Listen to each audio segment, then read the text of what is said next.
Dulu, banyak pihak memandang Asia Tenggara sebagai kawasan dengan persaingan yang hanya berputar di negara-negara yang relatif kecil namun lebih tertata dan gesit.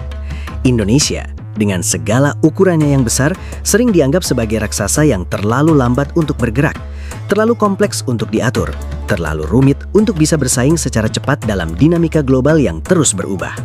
Persepsi ini begitu lama melekat, bahkan menjadi semacam keyakinan umum di kalangan pengamat ekonomi dan geopolitik. Namun hari ini, perlahan namun pasti, pandangan tersebut mulai runtuh. Tanpa banyak sensasi, tanpa gembar-gembor yang berlebihan, Indonesia justru menunjukkan arah yang berbeda. Negara ini tumbuh dalam diam, bergerak dengan ritme yang mungkin tidak selalu terlihat mencolok di permukaan, tetapi memiliki dampak yang semakin terasa. Perubahan itu kini tidak bisa lagi diabaikan. Indonesia bukan lagi sekedar negara besar dengan potensi. Indonesia mulai menjelma menjadi kekuatan nyata yang sulit untuk dipandang sebelah mata. Perubahan ini tidak terjadi secara tiba-tiba. Ia adalah hasil dari proses panjang yang kini mulai menunjukkan hasilnya. Dari sisi ekonomi, Indonesia memperlihatkan ketahanan yang semakin kuat. Ketika banyak negara mengalami tekanan akibat perlambatan global, Indonesia tetap mampu menjaga pergerakan ekonominya. Salah satu kunci utamanya terletak pada kekuatan pasar domestik. Dengan jumlah penduduk yang besar, konsumsi dalam negeri menjadi penopang utama yang menjaga roda ekonomi tetap berputar. Di saat negara lain sangat bergantung pada ekspor dan permintaan luar negeri, Indonesia memiliki keunggulan yang tidak dimiliki banyak negara lain. Ketika dunia melambat, pasar domestik tetap hidup, aktivitas ekonomi tetap berjalan. Ini bukan sekedar keunggulan sementara, melainkan fondasi yang memberikan stabilitas jangka panjang. Ukuran yang dulu dianggap sebagai kelemahan, kini justru menjadi kekuatan yang luar biasa. Namun kekuatan pasar saja tidak cukup. Indonesia memahami bahwa untuk benar-benar bersaing, dibutuhkan perubahan yang lebih mendasar. Disinilah pembangunan infrastruktur memainkan peran penting. Dalam beberapa tahun terakhir, Indonesia melakukan percepatan pembangunan yang sangat signifikan. Jalan tol dibangun untuk menghubungkan wilayah, pelabuhan diperkuat untuk memperlancar arus barang, bandara diperluas untuk mendukung mobilitas, dan kawasan industri terus dikembangkan. Dampaknya mungkin tidak selalu terlihat secara instan, tetapi efeknya sangat besar terhadap daya saing.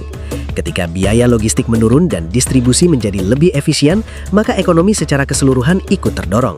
Investor mulai melihat Indonesia dengan perspektif baru, bukan lagi sekedar pasar besar, tetapi juga sebagai lokasi strategis untuk produksi.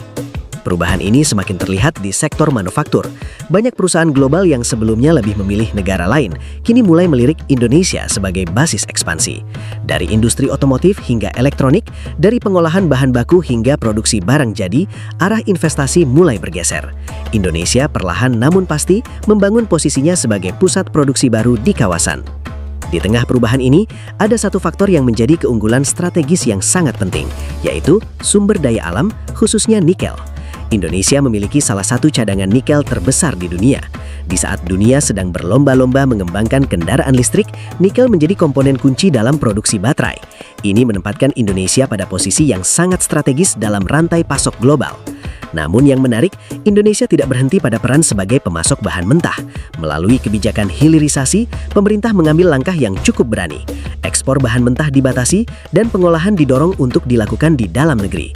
Tujuannya jelas, yaitu menciptakan nilai tambah, membuka lapangan kerja, dan memastikan bahwa manfaat ekonomi tidak hanya dinikmati oleh pihak luar.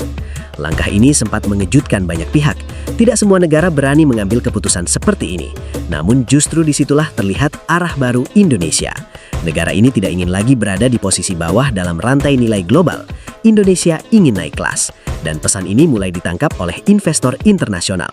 Kepercayaan mulai tumbuh, modal mulai masuk, perusahaan global mulai melihat Indonesia sebagai peluang jangka panjang yang menjanjikan. Ketika arus investasi mulai mengalir, maka peta persaingan di kawasan pun ikut berubah. Negara-negara lain di Asia Tenggara, termasuk Malaysia, kini menghadapi realitas baru. Indonesia bukan lagi sekedar tetangga besar dengan potensi yang belum tergarap. Indonesia telah menjadi pesaing nyata dalam menarik investasi dan membangun industri. Selain sektor industri dan sumber daya, Indonesia juga menunjukkan perkembangan yang sangat pesat di bidang digital. Dengan jumlah pengguna internet yang sangat besar, Indonesia menjadi salah satu pasar teknologi paling menarik di kawasan.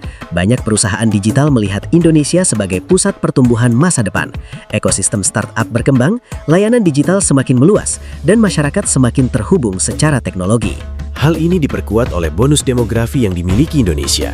Dengan jumlah penduduk usia produktif yang besar, Indonesia memiliki tenaga kerja yang melimpah sekaligus pasar yang dinamis. Generasi muda tidak hanya menjadi konsumen, tetapi juga pencipta inovasi.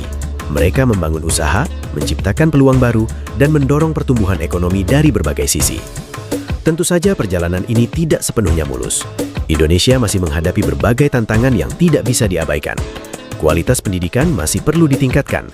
Birokrasi perlu terus disederhanakan. Pemerataan pembangunan masih menjadi pekerjaan rumah besar. Dan kualitas sumber daya manusia harus terus ditingkatkan agar mampu bersaing di tingkat global. Namun justru disinilah letak keunikan Indonesia. Dengan berbagai tantangan yang ada, negara ini tetap mampu menunjukkan pertumbuhan yang signifikan. Ini menimbulkan pertanyaan yang menarik. Jika dengan kondisi seperti ini saja, Indonesia sudah mampu melesat, bagaimana jika hambatan-hambatan tersebut berhasil dikurangi? Langkah besar lainnya yang menunjukkan ambisi Indonesia adalah pembangunan ibu kota baru.